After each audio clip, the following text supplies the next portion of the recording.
Mr. Secretary Marco, your visit to our eternal and undivided capital, Jerusalem, is a powerful affirmation of a powerful bond. We stand in a time of immense challenges, the aggression of Iran and its terrorist proxies, those who chant death to America, death to Israel. And they are not chanting it by accident because they see Israel as the front line of American civilization here in the Middle East. Well, those chants and those threats still linger, but they're a lot less dangerous now. And they're a lot less dangerous because they were met with our common resolve. And the decision by President Trump to target the nuclear facilities of Iran was not merely a militarily wise thing to do, it was also a message to the entire world that the United States acts to defend its interests and defend its allies. And America has no better ally than Israel. It's obvious that Israel has no better ally than America. You've been a remarkable partner, and our alliance, I think, has been forged for ages. President Trump says, he said to me the other day, he said, remember October 7th. That's what he said. It's like, remember the Alamo, remember October 7th. And we remember. We remember the savagery, we remember the incredible massacre of the innocent. We remember our hostages, and we're committed to bringing all of them home, the living and the dead. And we appreciate all the help that President Trump and you have given us in this sacred task. We remember Hamas, and we know that we must defeat them and ensure that they no longer are enabled to turn Gaza into a threat to Israel. They no longer should be there.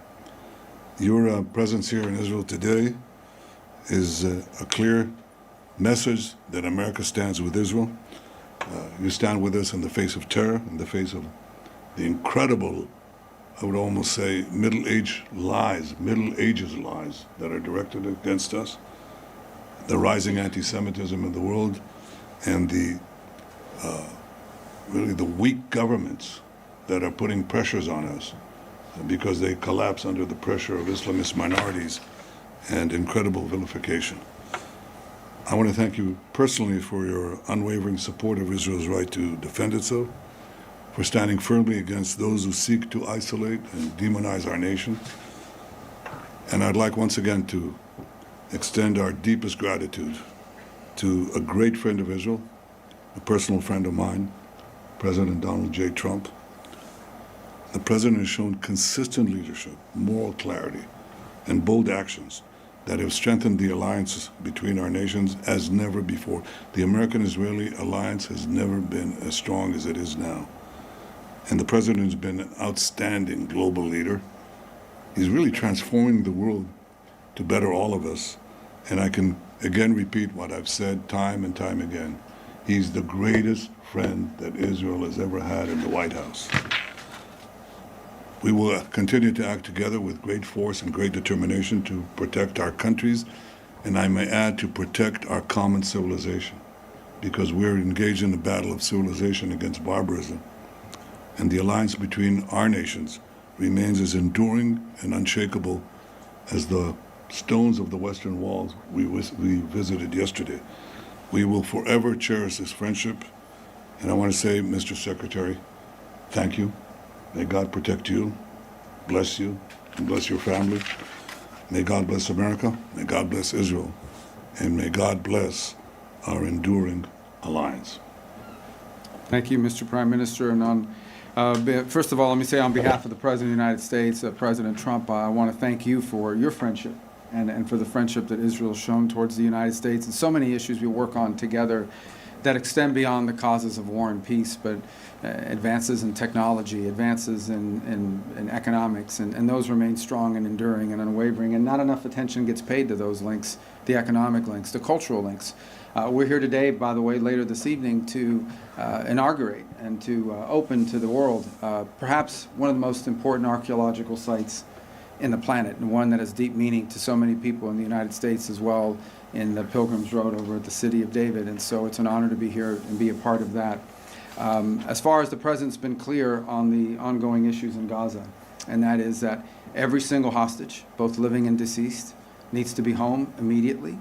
Hamas can no longer continue to exist as an armed element that threatens the peace and security, not just of Israel, but of the world, and that the people of Gaza deserve a better future, one that cannot begin until Hamas is eliminated and until all of the hostages, both living and deceased, are home.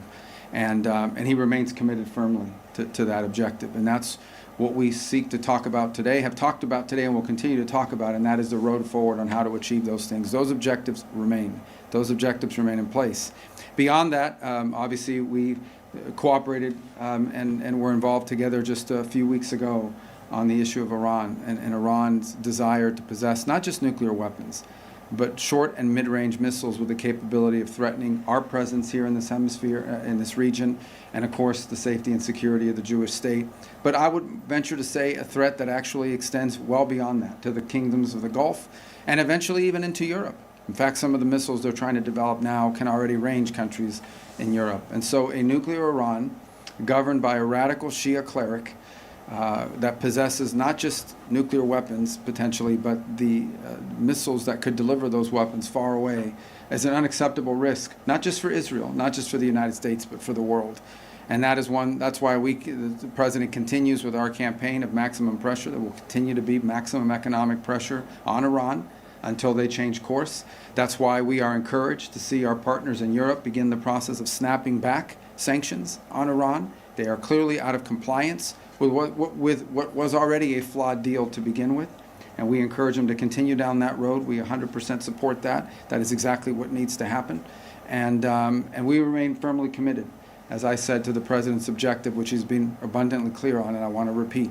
At the end of the day, no matter what has happened or happens, the objective remains the same, and that is all 48 of those hostages, both living and deceased, need to be home. They need to be returned. They never should have been taken. What happened on October 7th was an act of unparalleled barbarism, and what's happened since then have been repeated acts of unparalleled barbarism on the part of Hamas. Hamas needs to cease to exist as an armed element that can threaten the peace and security of the region, and the people of Gaza deserve a better future, but that better future cannot begin until Hamas is eliminated. That better future and that kind of peace is not even possible until the hostages are released, all of them, every single one. And so that's what we continue to be focused on. That's what the President wants to see happen, and that's what you can count on our unwavering support and commitment to see come to fruition. Thank you. Thank you very much.